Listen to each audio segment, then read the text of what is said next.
Okay, what we have here is a 1970 Plymouth Superbird. This car was very limited production. Only about 1,500 or so were made total. And the reason these were made was to compete in the NASCAR series back in 1970. They got to run for 1 year before NASCAR banned them because they were too aerodynamic and they were going too fast. Some of the styling, this was really a regular Roadrunner, and they added this front nose with the flip-up headlights. You can see how much further the front end extends down and it cuts the air. A lot of people think that these are just air vents here, but they found at going almost 200 miles an hour around the track, the front end, because of the air, would push the car down and the tires would rub the inside of the fenders.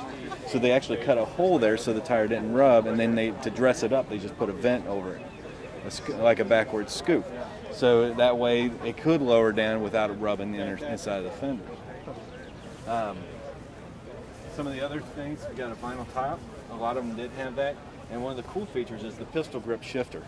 It looks like a actual handle of a pistol. You can probably see a good shot of that from the other side. But I mean, it's really nothing flashy on the inside.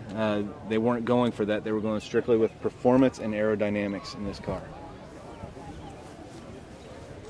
See, and also the one cool thing about the Roadrunner, believe it or not, the horn sounds like the actual cartoon. Beep beep. And they actually spent months trying to design a horn that would actually do that.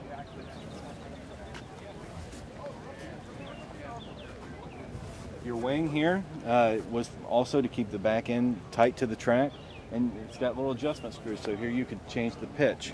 So if you wanted more downforce, you tilt it up, or less, you tilt it down, but that's what it's for.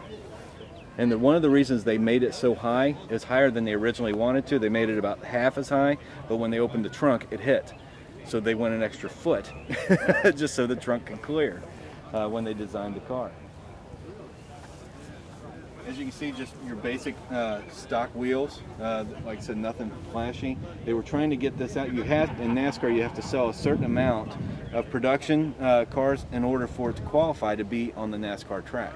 So they had to sell. That's why there's some street versions of this in the general public. And here's a good Hurst shifter with the pistol grip. It's very cool, very fun. It definitely gives it a unique feel when you're driving it.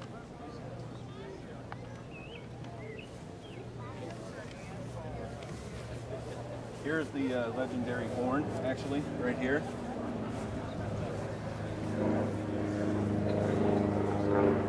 If you can get around to this side, you can see where it actually even says Voice of the Roadrunner on it. Try zoom in from over here and see it. Yeah, I can. Yeah, I can. This one is a 440 4-barrel. They did make some that had tri-power, and they also had some that are probably the most collectible are the ones that had the Hemi in them as well. So it was the Hemi Roadrunner Superbirds. This is still a very valuable car, and it is a piece of American history. And then there'll be a cop that won't let you do anything.